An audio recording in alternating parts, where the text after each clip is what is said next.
Bien, mes très chers amis, nous voici encore là, ce soir, dans le cadre de The Game of God numéro 9. Alors, je vais lire notre texte, j'allais dire de base, notre texte clé de ce programme, dans 2 Timothée 2, il est dit au verset 3, « Souffre avec moi comme un bon soldat de Jésus-Christ. Il n'est pas de soldat qui s'embarrasse des affaires de la vie s'il veut plaire à celui qui l'a enrôlé. Et l'athlète n'est pas couronné s'il n'a pas combattu suivant les règles. Le laboureur qui peine doit être le premier à recueillir les fruits.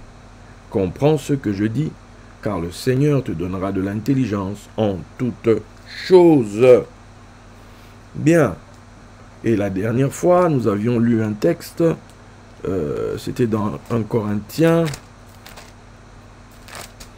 9, 1 Corinthiens 9, 24. Ne savez-vous pas que ceux qui courent dans le stade courent tous, mais qu'un seul remporte le prix? Courez de manière à le remporter. Tous ceux qui combattent s'imposent toute espèce d'abstinence, et ils le font pour obtenir une couronne corruptible. Mais nous, faisons-le pour une couronne incorruptible. Moi donc je cours, non pas comme à l'aventure, je frappe, non pas comme battant l'air, mais je traite durement mon corps, et je le tiens assujetti de peur d'être moi-même désapprouvé après avoir prêché aux autres. Bien. Notre texte, remporter la victoire, remporter la course. Ok, et il y a ce texte. Voilà. 1 Jean 5. 1 Jean 5. À partir du verset 3. Car l'amour de Dieu consiste à garder ses commandements, et ses commandements ne sont pas pénibles. Car tout ce qui est né de Dieu triomphe du monde, et la victoire qui triomphe du monde, c'est notre foi. Et la victoire qui triomphe du monde, c'est notre foi. Qui est celui qui a triomphé du monde? Celui qui croit que Jésus est le Fils de Dieu. Voilà. Donc, ça, retenez ce verset. Pardon, et ça me vient là comme ça, je vais vous lire un autre.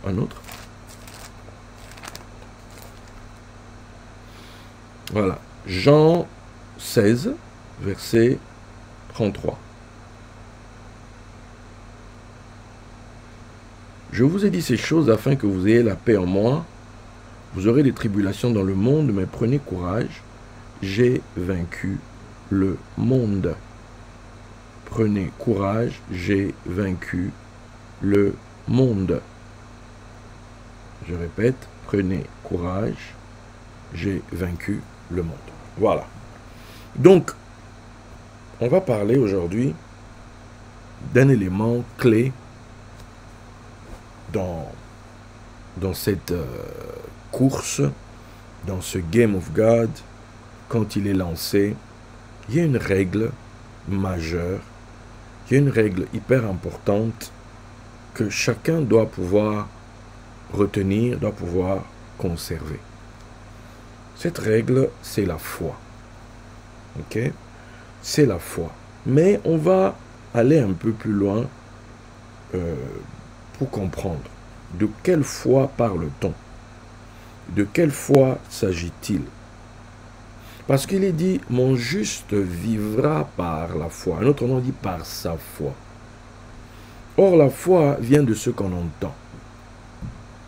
Ça ne vient pas de ce qu'on a lu, ça vient de ce qu'on a entendu. Ok? Donc, la foi vient. Donc, à la base, on ne l'a pas. Ça signifie que pour vivre d'une chose, c'est-à-dire en tirer le bénéfice, en tirer la bénédiction, il faut pouvoir avoir reçu la foi. Il faut pouvoir avoir reçu l'ainsi dit de Dieu en rapport avec cette chose-là. Parce que vous verrez des gens, ils sont en train de faire quelque chose, et puis il le fait, il n'est pas content, ou bien pendant qu'il le fait, il boude, pendant qu'il le fait, il se dit pourquoi il est là, mais il va quand même faire. Pour une raison quelconque, il va continuer de faire. Ça, je le dis, hein, ça peut être plusieurs choses. Ça peut être dans ton mariage, ça peut être au travail, ça peut être dans le ministère, ça peut être dans tous les cas de figure possibles. Que soudainement, vous commencez à trouver que ce truc que vous faites est lourd. Que ce truc commence à vous peser. Et au-delà de vous peser, commence à vous énerver. Commence à vous mettre mal à l'aise. Donc là, attention, vous commencez à être prêt à faire faute. N'oubliez pas, on est dans un game. Et dans un game, il faut savoir interpréter les circonstances et pouvoir donner une réponse adéquate. Pourquoi? Parce que le but du game, c'est que tu en sortes vainqueur. Que tu en sortes en tant que vainqueur et non en tant que quelqu'un qui a perdu. Ok? Donc, la grande question est, si tu n'arrives plus à vivre d'une chose, ce qu'il faut interroger, ce n'est pas l'environnement. Ce qu'il faut interroger, c'est toi-même. Ce qu'il faut interroger, c'est que faut que tu interroges ta foi. C'est là que tu te dis, oups, est-ce que j'ai reçu la foi par rapport à cette situation? Oups, est-ce que j'ai la foi? Est-ce que j'ai un ainsi dit? Ou bien, cette situation dans laquelle je suis, je la fais pourquoi en fait? Est-ce qu'il y a une parole divine sur laquelle je peux m'agripper, sur laquelle mon âme s'attache? Tu verras quelqu'un, il donne de l'argent. Tu verras quelqu'un, il soutient. Tu verras quelqu'un qui est toujours disposé, quand on demande, il donne. Quand on fait ceci, nan. Maintenant, un jour, tu t'arrêtes, tu demandes, mais en fait, cette personne qui fait tout ça, elle le fait pourquoi? Elle le fait pourquoi? Pourquoi elle fait ça?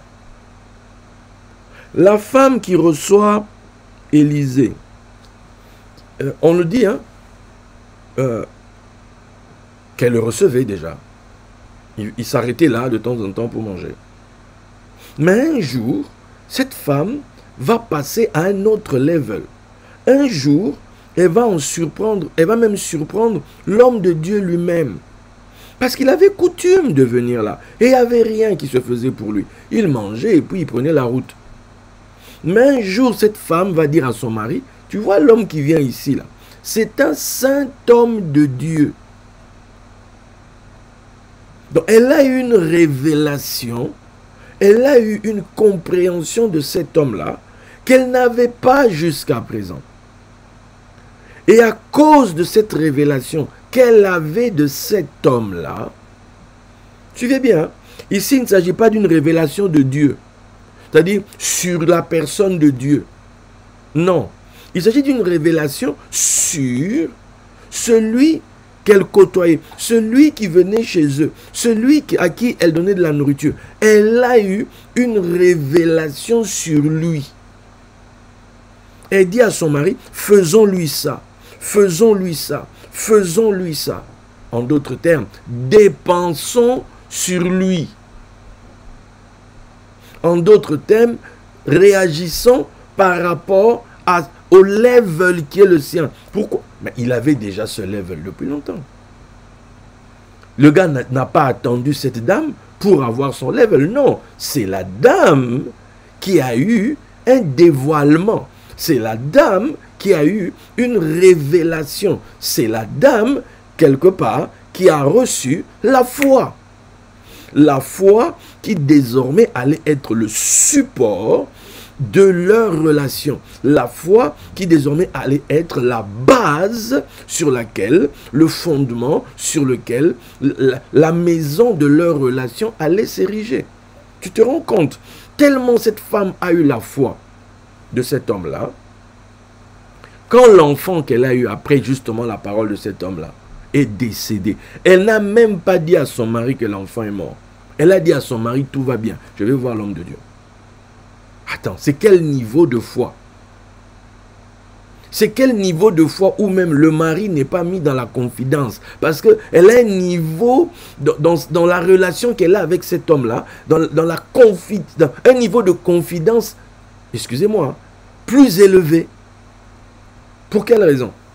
À cause du dévoilement, de la révélation qu'elle a eue de lui. C'est elle qui dit à son mari, cet homme-là, c'est un saint homme de Dieu. Faisons ça pour lui, faisons. Ce n'est pas le mari qui a eu la révélation. Le mari était là. Donc quand ils étaient à table en train de manger, quand ils étaient à table, quand ils ont reçu l'homme de Dieu, le mari, tout ce qu'il fait, c'était sur base de ce que la femme lui avait dit. C'est comme ceux qui reçoivent Jésus chez les Samaritains. Les Samaritains disent, quand il est venu là, en fait, on l'a écouté à cause de toi. On l'a écouté à cause de toi. C'est-à-dire, la foi de la femme, elle a dit, écoutez-le. C'est-à-dire, mais maintenant, eux-mêmes ont été avec eux-mêmes, ont dit non. Maintenant, c'est nous-mêmes. Parce que eux-mêmes maintenant ils l'ont écouté et la foi est née dans leur cœur. Et nous déclarons qu'il est le sauveur du monde. Mais la femme n'avait pas dit ça. Elle avait dit, mais venez, n'est-ce pas le Christ? Et eux vont dire, c'est le sauveur. Parce que eux-mêmes aussi l'ont écouté. Souvent on est là, on vit des choses, mais parce qu'on n'a pas reçu un ainsi dit, on travaille dans le domaine de la chair. On travaille selon la chair. Et souvent, la chair, elle va fonctionner pourquoi? Elle va faire les choses parce que soit elle a peur. Elle va faire les choses parce qu'on l'oblige. Elle va faire les choses parce qu'elle est sous pression de sa morale. Elle est sous pression de ses coutumes. Elle est sous pression de religieux. Une pression religieuse. Si je ne fais pas, peut-être que je vais avoir des problèmes avec Dieu. Si je ne fais pas, peut-être que. Mais tout ça là, c'est du sable. Quand le jugement arrive, quand le jugement veut exactement savoir où tu en es, tout s'effrite, tout part en sucette, tout part en lambeaux et tout s'écroule en fait.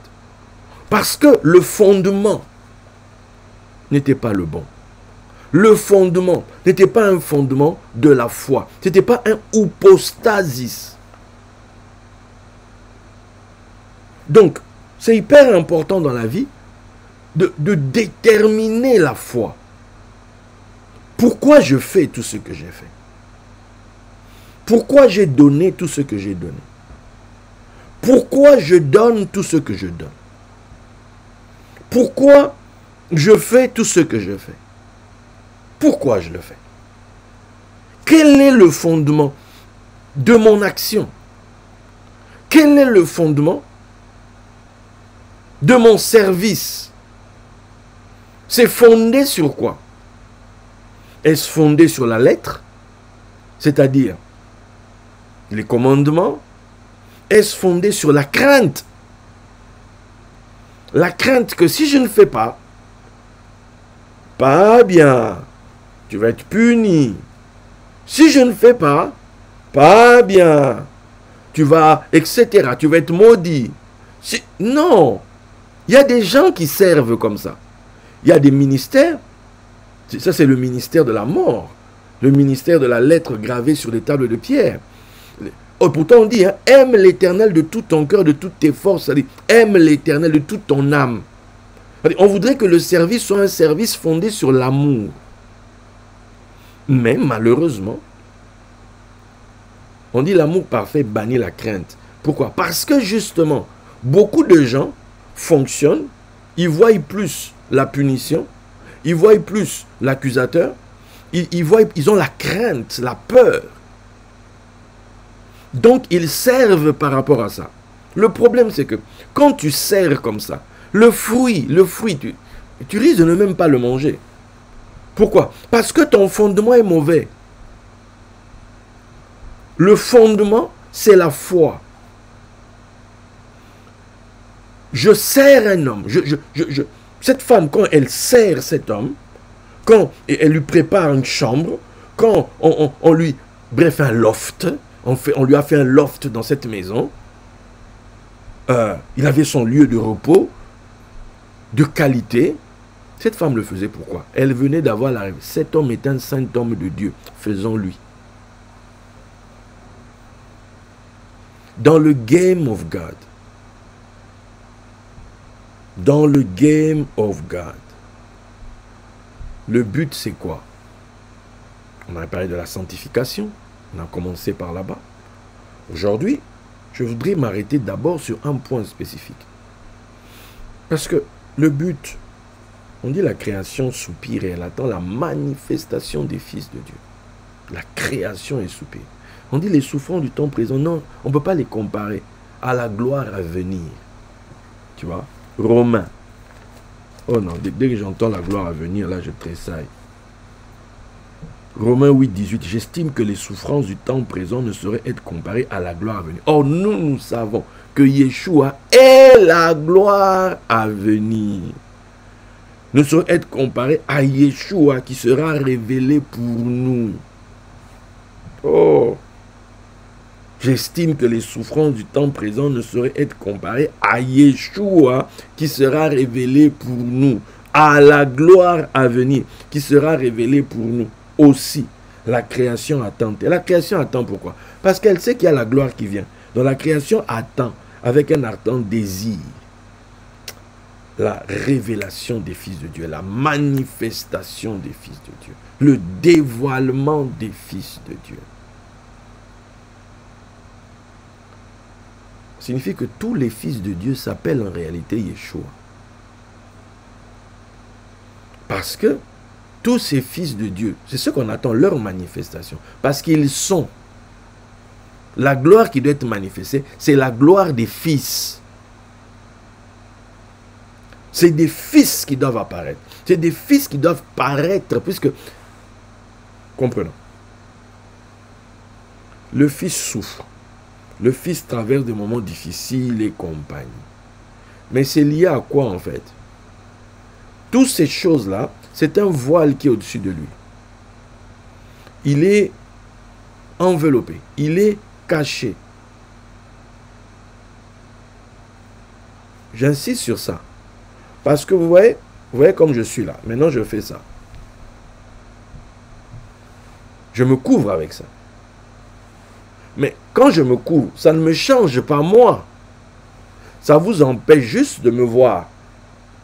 Et vous voyez ça. Ben, le voile, ce sont les souffrances.